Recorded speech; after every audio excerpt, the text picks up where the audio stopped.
Bon, j'ai perdu 63 kilos et j'ai même pas fait exprès. Tout ça, c'est parti d'un combat que j'ai perdu et même pas parce que l'adversaire était plus fort, mais parce que j'ai été limité par mon propre corps. Bonjour à tous et bienvenue dans ma chaîne. Moi, c'est Nathanaël. Et ici, on va parler de discipline, de sport. Il y aura quelques vidéos d'entraînement, quelques vidéos de training. Mais on parlera surtout d'organisation. Et il y aura pas mal de vidéos face caméra comme celle-ci, parce que selon moi, sans organisation, on a un peu du mal à avancer. Pour commencer cette chaîne en ouverture, je me suis dit que j'allais vous raconter un peu mon parcours, mon histoire et ce qui m'a amené à changer surtout. Petite mise en contexte pour que vous puissiez bien comprendre. Au cours de ma vie, j'ai toujours fait du sport. J'ai toujours pratiqué de l'activité physique. Et le fil rouge de ma vie sportive, entre guillemets, c'est le judo. Le judo, c'est mon premier amour. C'est le sport que j'ai le plus pratiqué tout au long de ma vie. J'ai commencé à 3 ans, il me semble, 3 ou 4 ans. Et il y a eu forcément des périodes de creux où j'y allais plus ou moins, mais en tout cas, le judo a toujours fait partie de ma vie. J'ai pratiqué d'autres sports à côté, tels que le rugby, le handball, un peu de futsal, du MMA, du grappling. Bon, les sports de combat, je mets ça dans la même case avec le judo, mais voilà. Et pourtant, malgré tout le sport que j'ai pu pratiquer dans ma jeunesse et jusqu'à présent, mais on va d'abord se concentrer sur la première partie de ma vie, j'étais gros. Mais je ne manquais pas de confiance en moi, j'étais pas plus malade que ça, tout allait bien dans ma tête et pour être honnête avec vous, à ce moment-là, je n'avais absolument aucune raison de changer puisque le regard des gens n'a que très peu d'effet sur moi. Donc oui, j'étais gros, mais je n'étais pas dans une situation alarmante psychologiquement au point de me dire qu'il fallait que je change parce que j'étais vraiment loin de tout ça et des mots MAUX psychologiques dus au poids que la société met sur les personnes obèses. Donc ça aussi, il faut que vous le gardiez à l'esprit pour la suite. Et une fois avoir dit ça, vous allez me dire, mais qu'est-ce qui t'a amené à changer alors? Ah bah je vais vous raconter. C'est très simple. On est en mars ou avril 2022. Je ne me rappelle plus du mois exact, mais en tout cas, c'était cette période-là de l'année. Mars-avril 2022. Championnat d'Île-de-France de judo. Là aussi, petite mise en contexte pour les personnes qui ne sont pas très à l'aise avec le monde du judo. Bon, comme vous le savez, la France est l'une des meilleures nations au monde en termes de judo. Le niveau, il est stratosphérique. De toute façon, la Fédération française de judo, je crois que c'est top 5 des fédérations qui comptent le plus de licenciés en France. Il y en a 500 000 ou 600 000, ce qui fait qu'il y a une densité de combattants incroyable dans toute la France, aussi bien la France métropolitaine que la Guadeloupe, la Martinique, la Réunion, la Guyane et autres. Franchement, les gars, le niveau du judo français, il est monstrueux. Et il me semble que d'ailleurs, petite parenthèse, sur cette année-là, la Fédé avait refait un peu son système de ranking et ça obligeait certains judokas de haut niveau à faire les championnats régionaux pour pouvoir garder leur place au sein de l'élite et pouvoir se qualifier pour les championnats de France. Donc voilà dans quel contexte j'arrive dans cette compétition. Je n'arrive pas avec de grandes ambitions parce que ce n'est pas mon métier, judoka. Et là, il y a des gens dont c'est le métier qui jouent justement leur survie sur les listes haut niveau via ce championnat. Donc moi, j'arrive modestement avec quand même la petite ambition de me classer. Voilà, pas faire un podium parce que la marche était un peu trop haute, mais aller chercher une 7e, pourquoi pas une 5e place, ce qui me permettait de me qualifier pour les championnats de France 2e division. Et là, à ce moment-là, si je fais podium au championnat de France 2e division, je peux accéder au championnat de France 1re division. On arrive le matin, on se pèse. Petite précision, je vous ai dit en intro que j'ai perdu 63 kilos, mais à ce moment-là, donc mars-avril 2022, j'étais à mon prime en termes de poids. Approximativement, j'étais aux alentours de 150-152 kilos, plus précisément. Donc j'arrive le matin de la compétition, très tôt.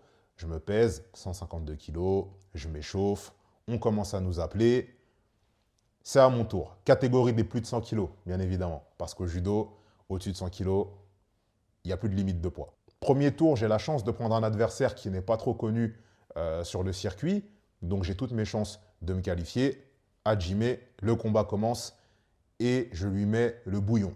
Pendant 1 minute, le gars ne voit pas le jour. Je pose mes mains, il a du mal. Il tombe, ça ne marque pas, mais je suis dans le combat. Tout se passe bien. Et au bout d'1 minute 30, surprise, je suis cramé. Au niveau du souffle, ça allait. Je me sentais plutôt bien, même si c'était assez soutenu en termes de rythme. Mais j'avais les épaules en feu, j'avais les avant-bras en feu, j'avais les biceps tétanisés, je ne pouvais plus rien faire. Mentalement, je n'avais pas lâché. Impossible que je lâche. Mais mon corps ne pouvait plus.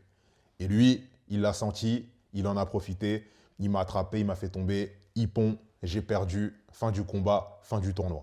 Et là, je m'assois dans les tribunes, regarde dans le vide, je débriefe avec mes collègues du judo qui étaient juste là et qui, comme moi, ne comprenaient pas parce que le combat avait très bien commencé. Et d'une seconde à l'autre, je perds le momentum parce que je suis cramé et je perds. Et là, je peux vous assurer que je me suis mangé une grosse claque sur la tête. Parce que, je vous explique mon mindset. Perdre un combat parce que l'adversaire est plus fort, j'accepte. C'est le jeu, c'est la loi du sport. Mais perdre, échouer parce que je suis limité par mes propres capacités, ça, je refuse. Et jusqu'à présent, c'est quelque chose que je refuse. Dans la vie, on peut avoir des échecs, c'est normal, ça fait partie du process. Il ne faut pas avoir peur d'échouer. En revanche, échouer parce qu'on est limité par nos propres capacités, à mon sens, on se doit d'agir pour pouvoir avancer et aller mieux. Et donc, on revient à cette compétition où, après mon échec lamentable, je suis assis, regardant le vide, et je me dis non. Là, il faut que je change quelque chose.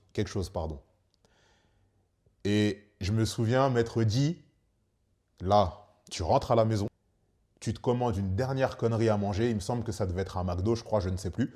Tu te commandes un dernier McDo, et à partir de demain, tu changes et tu te mets au charbon. C'était un dimanche. Le lundi, je m'assois, réunion avec moi-même, je me dis, que dois-je changer pour pouvoir progresser? Et j'ai écrit tout ce qui n'allait pas sur la compétition. Et je me suis dit, ok, donc pour remédier à tout ça, il faut que j'ai une nouvelle organisation dans mon quotidien. Qu'est-ce que j'ai fait? La première des choses, je suis passé à 2 entraînements par jour. Habituellement, je m'entraînais 1 fois par jour, 5 ou 6 fois dans la semaine. Fini. Là, je m'entraînais 2 fois par jour, du lundi au vendredi, samedi, dimanche, je restais quand même actif. Alors à cette époque, j'avais l'opportunité d'être en télétravail, donc je m'entraînais le midi pendant ma pause et le soir, je me réentraînais. J'ai incorporé beaucoup plus de cardio et de circuit training, de prépa physique par rapport à avant où j'en faisais jamais parce que je faisais beaucoup de muscu. Oui, je n'étais pas inactif à côté du judo. Autant j'étais gros, il n'y a pas de souci avec ça. Par contre, j'étais très fort en termes de musculation. Je vous mettrai quelques images pour que vous puissiez constater par vous-même. Mais par exemple, au développé couché, j'avais largement passé la barre des 200. Au soulevé de terre, je ne sais pas j'étais à combien, mais à cette époque, je parlais en plaques. Je disais que je faisais mes séries à 4 ou 5 plaques. Pareil pour d'autres exercices. Bref. Donc, on limite la muscu, qu'on conserve quand même un minimum, mais on va aller travailler l'endurance cardiovasculaire, l'endurance musculaire, l'explosivité, le cardio, tout en préservant la force. Donc j'ai mis tout ça en place. Dans un second temps, j'ai aussi changé mon alimentation. Avant, je ne mangeais pas forcément mal en termes de qualité. Ce que je veux dire par là, c'est que bien évidemment, ça m'arrivait de manger des conneries, etc. Mais pas plus qu'un autre. En revanche, mon problème, ça a toujours été la quantité de ce que je mangeais. À l'époque, je mangeais tout, jusqu'à présent aussi, mais À l'époque où je faisais 152 kilos, je mangeais beaucoup de légumes, je mangeais beaucoup de fruits, je mangeais beaucoup de bons aliments avec les bons nutriments, etc. Le problème, c'était la quantité. C'est-à-dire que là où la plupart des gens allaient s'arrêter à 250, voire 500 grammes de pâtes, moi, je pouvais manger 1 kilo de pâtes et plus. Donc, ce que j'ai fait, c'est que j'ai réduit ma fréquence alimentaire. Et je suis passé à un repas par jour le soir, ce qu'on appelle l'OMAD, One Meal a Day. OMAD que j'ai tenu pendant plusieurs années. Mais c'était un rythme alimentaire qui me correspondait et que je n'ai absolument pas subi. Le sport, l'alimentation, l'organisation, et tout ça a engendré un changement au niveau de mon corps. Alors, forcément, j'étais plus explosif, j'étais plus endurant. J'étais pas plus fort parce que forcément, je perdais du poids, mais le corps a suivi. Le corps a tout de suite suivi dans cette nouvelle organisation. J'ai perdu du poids. J'étais à 152. Je suis passé à 140. Après, je suis passé à 130. Et le premier vrai palier, ça a été 120. Je vous rappelle, mon but n'était pas de perdre du poids. La perte de poids, la perte de gras était une conséquence de ce que je mettais en place pour mon réel objectif, qui était la performance. Bref, revenons à nos 120 kilos. À 120 kilos, je fais un premier bilan. À ce moment-là, 120 kilos, on est aux alentours du mois d'août, septembre 2022. Alors ouais, si vous faites le calcul, c'est vrai qu'en l'espace de quelques mois, j'avais déjà perdu pas mal de poids. Et je fais un premier bilan. Je me sens bien, je suis dans une bonne routine, et je ne vais pas m'arrêter, j'en veux toujours plus, j'ai toujours aussi faim, je vais continuer. Donc, je continue ma routine, je continue mes 2 entraînements par jour, je continue mon nomade, je fais attention à ce que je mange sans forcément me restreindre, mais performance, performance, performance, je continue. Sauf que les gars, rappelez-vous, à la base, je fais 152 kilos, je suis dans la catégorie des plus de 100 kilos. Une fois de plus, pour ceux qui ne connaissent pas vraiment le monde du judo, la catégorie des plus de 100 kilos, au sein de celle-ci, on trouve des gens avec des corps hors normes. Des gens très grands, des gens lourds. Et même si j'étais lourd à l'époque, je ne suis pas spécialement grand. Je fais 1m83 dans une catégorie où la taille moyenne, elle est peut-être aux alentours d'1m85 et plus. Donc il fallait réfléchir. Est-ce que je reste dans cette catégorie des plus de 100 à 120 kg, même si j'ai toujours une bonne masse, mais un peu moins fort qu'avant, un peu plus explosif, un peu plus endurant, mais pas techniquement fort au point de pouvoir rester dans cette catégorie. Donc je me suis dit, on va aller voir dans la catégorie du dessous, la catégorie des moins de 100. Bon, malheureusement, comme je vous l'ai dit au début, avec le judo, il y a des périodes où j'étais à fond, des périodes où je l'étais un peu moins. Donc cette période coïncidait un peu à une époque où j'y allais un peu moins, donc je n'ai pas vraiment goûté à la catégorie des moins de 100 kilos. En revanche, j'ai continué ma routine, ce qui fait que j'ai passé le palier des 100 kilos. Aujourd'hui, à l'heure où je vous parle, au moment où je fais cette vidéo, je suis à 89 kilos. Évidemment, il n'y a rien eu de linéaire. Il y a eu des moments où c'était plus fluide que d'autres, mais du début jusqu'à la fin, et même jusqu'à maintenant, jusqu'à l'heure où je vous parle, j'ai toujours la même ligne de conduite. Voilà l'histoire, voilà mon parcours. Et pourquoi je vous raconte tout ça? Je vous raconte tout ça parce que on a tous des motivations différentes. On a tous des objectifs différents et à nous de trouver ce qui résonne en nous pour que l'on puisse avoir le déclic, pour que l'on puisse avoir le changement. Je ne vous demande pas de me prendre un exemple parce que, évidemment, on a tous des facilités plus ou moins à avoir le sursaut, à se mettre au travail. Rappelez-vous, moi, je suis bercé par le sport, et le sport de haut niveau, presque même on peut le dire, depuis tout petit. Et j'aime ça, j'aime me faire mal, j'aime repousser mes limites. Et j'entends et je conçois tout à fait le fait que tout le monde ne soit pas en phase avec cette mentalité-là, et c'est tout à fait normal. C'est tout à fait normal. En revanche, le message que je veux faire passer en vous racontant mon histoire, c'est que tout est possible avec de la volonté, de l'envie et surtout de l'organisation. Et j'irai même plus loin, il faut, en plus du sens à ce qu'on fait, Et le sens est important parce que si vous n'avez pas de réel sens profond personnel à ce que vous faites, le changement est difficile. Il faut aussi apprendre à aimer ce que vous faites, aimer le process, trouver du plaisir dans le changement, trouver du plaisir dans votre nouvelle routine. Ça, ce sont des points essentiels à la réussite d'une nouvelle routine, d'un nouveau projet que vous voulez mener. Et en ça, je pense que je me devais de vous transmettre mon expérience à ma petite échelle. Est-ce que ça a été difficile? Au vu des explications que je viens de vous donner, pour ma part, ça a été parce que j'ai appris à aimer, j'ai appris à mettre de l'amour dans ce que je faisais, bien que, une fois de plus, vous l'avez compris, le sport et moi, c'est une grande histoire d'amour.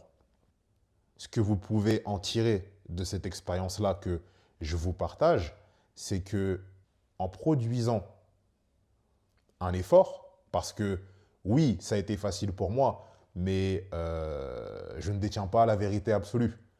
Mais vous, en changeant de manière progressive quelques petites choses dans vos quotidiens, en faisant une bonne introspection, vous aussi, vous pouvez y parvenir. Mais gardez à l'esprit que votre changement, c'est votre changement et votre histoire, c'est votre histoire.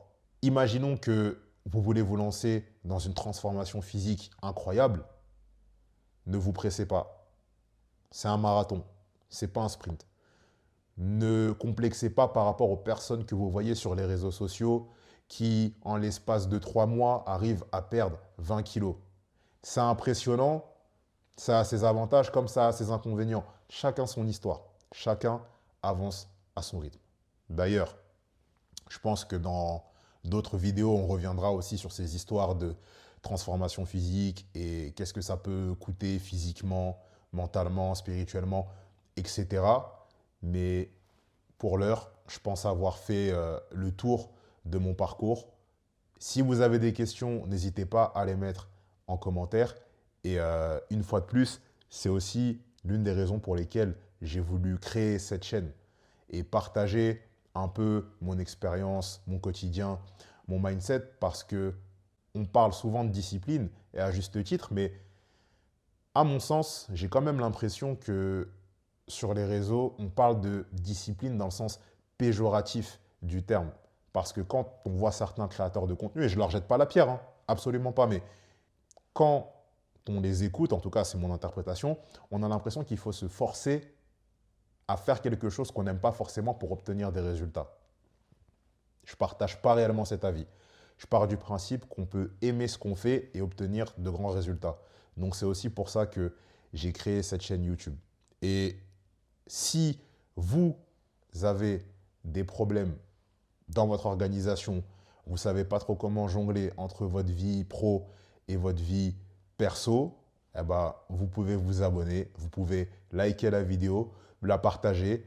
La suite arrive au fur et à mesure du temps et on se revoit très bientôt. Salut!